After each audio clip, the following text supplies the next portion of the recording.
Salamlar. Bugün sizlərə Git-lə müəyyən komandalar göstərəcəm. Git-lə necə işləmək olar onu göstərəcəm. Amma əvvəlcə gəlin Git-in nə olduğunu başa düşməyə çalışaq. Ondan sonra davam edək. Və işləmək üçün lazım olan proqram budur. Git bash. Yəni bu proqramı da elə adicə Google-dan Git bash yazaraq onun Windows üçün olan versiyasını yükləyə bilərsiniz. Əvvəlcə gəlin görək Git nə üçündür.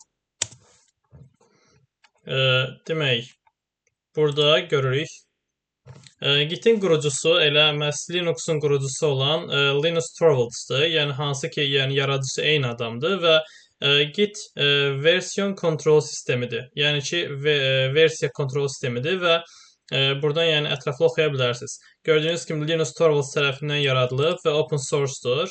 Və elə bil ki, repolar və s. ümumi şəkildə idarə etmək üçün istifadə olunan bir version kontrol sistemidir. Və gördüyünüz, burada oxuya bilərsiniz davamını. Və Git bash-i məhz buradan yüklüyorsunuz. Yəni bu linkə daxil olursunuz, daha doğrusu bura və buradan downloads bölməsindən Windows üçün olanı yüklüyorsunuz. Bu hissəni, download for Windows. Və ondan sonra bu proqramda işləyəcək. Demək, bu proqramı açanda elə məhz bunun yaradıcısı da Linus Torvalds'ı deyə, bu elə bil ki, Windows'un CMD qaydalarına yox, Linux terminal qaydalarına tabi olan bir terminaldır. Necə yəni? Məsələn, normalda CMD-də nəsə yazandan sonra onu təmizləmək istəyəndə GLS komandı yazıb onu təmizləyirsiniz. Amma Linux-da isə bu komand clear-dır, düzdür? Eyni ilə burada da GLS yox, məhz clear komandı istifadə olunur nəyisə silmək üçün. Və yaxud da eyni ilə burada da məsəl üçün pwd yaza bilərəm. Pwd yazaraq hal-hazırda olduğum qovluğu görə bilərəm. Yəni working directory-ni görə bilərəm və yaxud da nə bilim, burada who am I olarmı? Bəli, who am I yazaram, yenə də sistemdə hansı user olduğumu görərəm və s. Və yaxud da ki, nə bilim, amma burada tutaq ki, ls eləyə bilərik, bəli. Ls eləyərək tutaq ki, hal-hazırda olduğum hissədə olan qovluqları və s. görə bilərəm. Eyni ilə Linux-da olduğu kimi gizli qovluqları və s. görmək istəyirəmsə, ls-ela edə bilərəm və bu formada lazım olan bütün faylları, bütün qovluqları buradan izləyə bilərəm.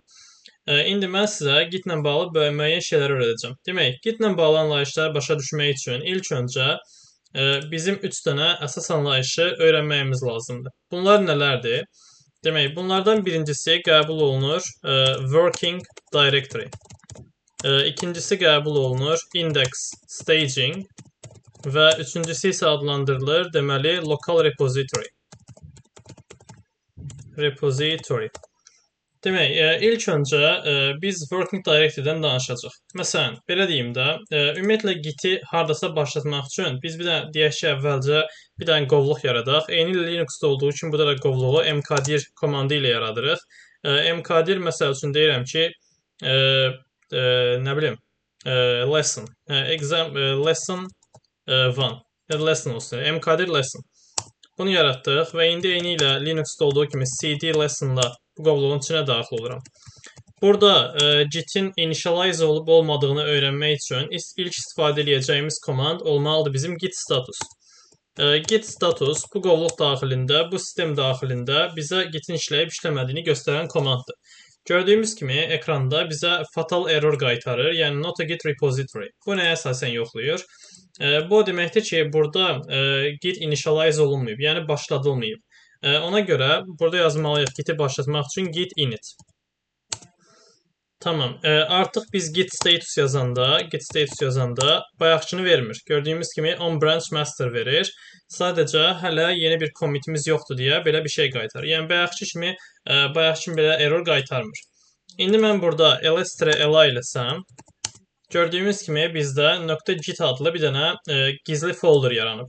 Əslində elə git status yazanda bunun error qaytarmadığı, yəni Git-in initialize olunub olunmadığı məhz bu gizli qovluğa əsasən təyin olunur. Yəni mən əgər bu .git gizli qovluğunu rm-rf ilə silsəm və yenidən git status yazsam, ən başdakı bu error qayıtacaq. Yəni gedir elə bir git status komandı yazanda gedir görün bu gizli qovluq sistemində varmı? Varsa onda error qaytarmır, yoxdursa onda error qaytarır. Demək, birinci biz Git-i initialize eləyəndə o bizim working directory-mizdə initialize olunur. Ona görə birinci step məhz bizdə working directory-dir. İkinci mərhələ isə həmin o deməli belə deyək də, Git-in deyək ki, müəyyən bir dənə fayl yaradırıq. O fayl ilk öncə working directory daxilində unstage formadadır. Biz onu stage formaya gətirmək üçün index staging deyilən bir lokasiyaya yüklüyürük. Və bu index staging deyilən bir lokasiya əslində xəyali lokasiyadır. Yəni belə bir fiziki bir məkan yoxdur. Və bunu necə stage halına gətiririk? Ondan danışaq. İlk öncə gəlin sizlə bir dənə fayl yaradaq. Məsələn, deyirəm ki, touch məsəl üçün də yaradaq test1.txt faylı. Belə bir fayl yaratdıq. Hal-hazırda burada belə bir fayl var. Mən yenidən git status yazsam, mənə qaytaracaq ki, sizdə test1.txt adlı fayl var, amma gördüyünüz kimi bu deyir ki, untrackeddir, yəni izlənməyən fayldır. Bunu izlənən fayl halına salmaq üçün, nə edirsiniz? Sadəcə yazırsınız git add və faylın adı test1.txt. Bunu yazandan sonra biz təzədən git status komandını işlətsək, gördüyünüz kimi artıq bayaqki hissə gəlmir. Artıq bizim test1.txt faylımız belə deyək də staged olunmuş formada bu xəyali index staging lokasiyasına yerləşmiş oldu. Bundan sonraki hissə isə həmin bu deməli staging olunmuş faylı commit halına salmaqdır. Commitlər nədir? Demək, Git-in anlayışında commit və branch anlayışları var. İlk öncə commitlərin nə olduğunu başa düşək. Commitlər sanki oyunlardakı checkpointlər kimidir. Yəni elə bir save olunmuş nöqtələrdir. Məsələn, belə deyim də, git commit vs branch yazaq. Məsələn, bu nöqtələrin hər biri bizdə bir commitdir. Gördüyünüz kimi, məsələn, burada commitlər var, daha sonra branchlər var. Və branch nədir? Məsələn, biz bayaq git initialize eləyəndə burada gördüyünüz kimi master adlı bir branch yarandı. Bu bəzi sistemlərdə main'dir, bəzi sistemlərdə isə master'dır. Yəni bizdə hal-hazırda master'dır. Bundan qabaq yox idi, amma biz git initialize eləyəndə oldu. Bu bizim branchimizdir. Biz özümüzdən sonralar yeni branchlər də yarada bilərik. Amma bizim hal-hazırda bu faylı stage eləyəndən sonra commit halına salsaq, bu gedəcək bizim düşəcək lokal repozitorimizə bir commit kimi. Gəlin indi o mərhələni edək. Necə edirik? Yazırıq git commit və commit prosesini hər zaman bir dənə mesajını eləmək lazımdır. Çünki bu proseslərdə belə deyək də heç vaxt tək işləmirsən. Yəni real proyekt üzərində işləyəndə komanda halında işləyirsən və komandanın bir-birini başa düşməyi belə proseslərdə çox önəmlidir. Ona görə də git commitdən sonra dash, yəni -m optionu ilə mesaj yazmaq lazımdır. Məsələn, deyirəm ki, tutaq ki, dırnaq işarəsi daxilində yazmaq istəyirəm ki, test1.txt completed. Bunu yazdıq, enter vurduq. Tamam, artıq bizim bu stage etdiyimiz test1.txt faylı commit halında lokal repozitorimizə yerləşdi. Və bunun commit olunması ilə bağlı loglara da baxa bilərik. Artıq bu commit olunandan sonra git status bizə nəsə qaytarmayacaq. Yəni normal belə bir şey qaytaracaq. Bunun commit olub olmadığına biz yeni bir komandımız var, git log komandı. Həmin bu komand vasitəsilə baxa bilərik.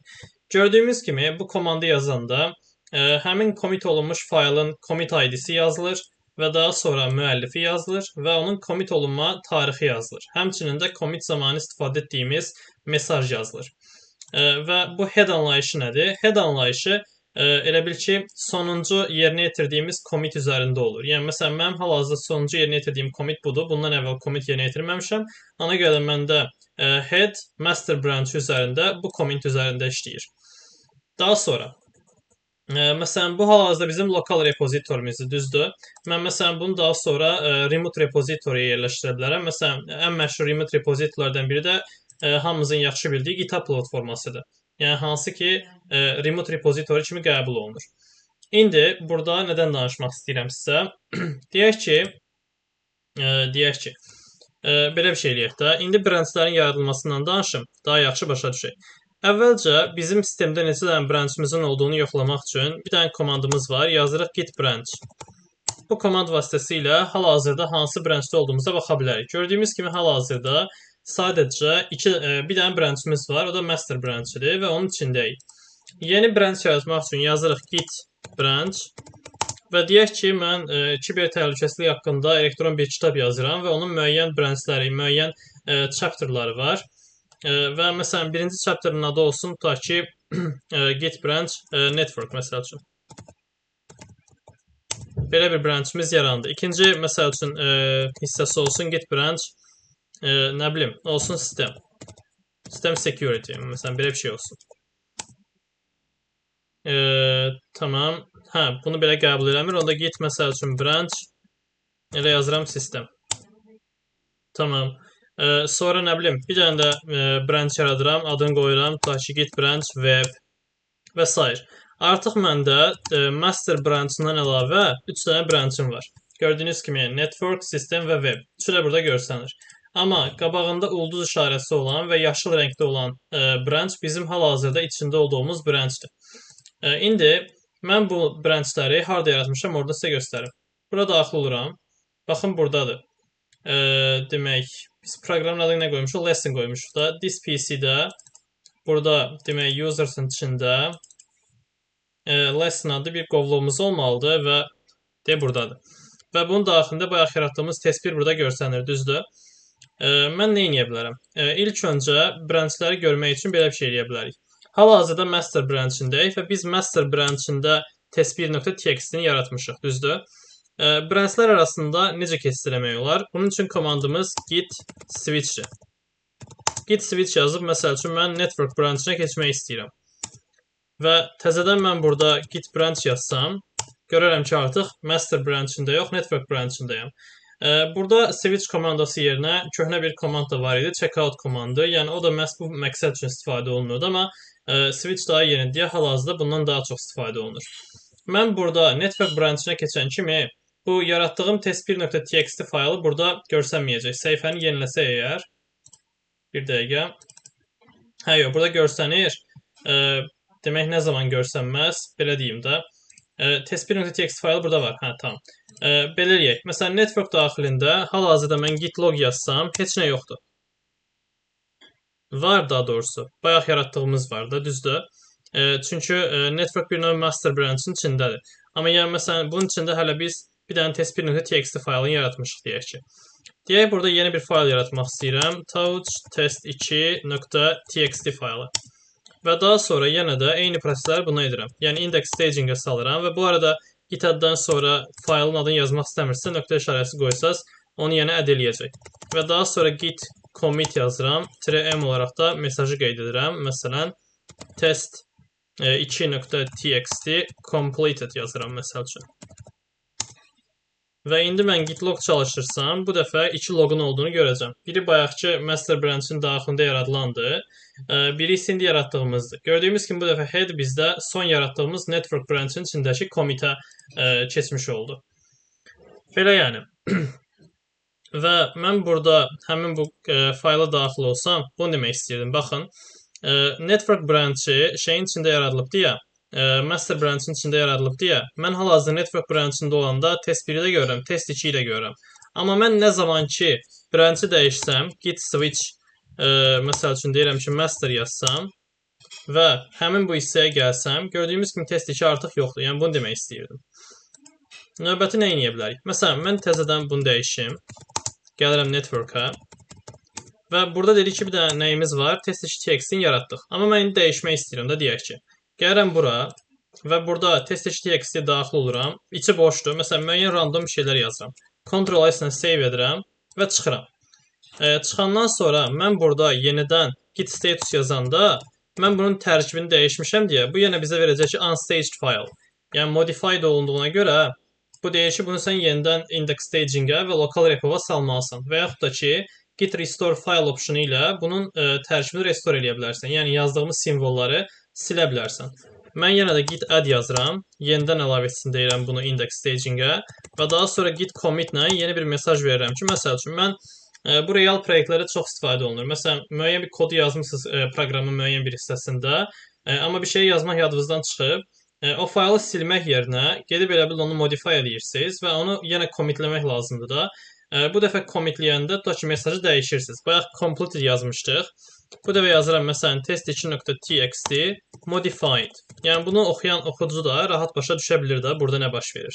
Enter vurduq və yenidən git log yazsam, bu dəfə 3-cü commitim də gəldi. Bax, bu test2.txt completed bayaqçı commitimdir. Bu isə yeni modified olan commitimdir. Tamam. Bunu da öyrəndik. Başqa nə haqqında danışa bilərik? Demək, deyək ki, mən məsəl üçün networkda müəyyən bir şeylər yaratdım. İndi fərzi mahal deyək ki, mən sistemdə də müəyyən fayllar yaratdım, şeydə də, webdə də və daha sonra mən master branchında bunları birləşdirmək istəyirəm. Bunun üçün əvvəlcə git switch komandı vasitəsilə getmək lazımdır master branchına. Və daha sonra git merge komandı istifadə olunaraq, məsələn, mən networku buna birləşdirmək istəyirəm. Network yazıram. Bunu yazanda artıq məndə gördüyünüz kimi fast forwarding metodu ilə deyir ki, network branchı məndə hara birləşdi? Master branchına birləşdi. Bunu sübut eləmək üçün git log işlədə bilərik. Əgər birləşmiş olmasaydı bu branchlar, sadəcə bir dənə log görsənəcəkdi. test1.txt faylının yaradılma loqu master branchın daxilində. Network branchında isə test1.txt-nin yaradılma loqu, test2.txt-nin yaradılma loqu və test2.txt faylının dəyişilmə loqları var. Mən bunu merge eləmişəm deyə buna master branchında həmin loqlar da görsənməlidir. Enter vuranda gördüyümüz kimi test2-nin modify olunması, test2-nin complete olunması və test1-in də complete loqları bura düşmüş olacaqdır. Və bu fast forwarding nədir? İndi ondan danışaq. Demək. Burada əslində ətraflı danışır. Stack Overflow-da girib oxuya bilərsiniz. Yəni elə bil ki, branchlərin dəyişimi əsas main yoldan yox, daha qısa yoldan baş verir. Məsələn, burada adından da görsənir, şəkillər üzərində izah var da. Və məsələn, bu şəkli yaxşı izah edir deyəsən. Bəli, məsələn, feature var, bir də feature master var. Bunun masterına. Məsələn, bu masterdan bunun daxilində hər hansı bir branchı birləşdirmək istəyirəmsə, fast forwarddan gedəndə daha sürətli baş verir. Belə yəni. Belə əgər yəni bugün sizə sırf git-lə bağlı olan sadə komandları göstərməyə çalışdım. Git-in nə işə yaradığı haqqında qısa məlumat verməyə çalışdım. Əgər yararlı olsa, faydalı olsa videomu bəyənməyi və kanala abunə olmağı unutmayın. Sağ olun.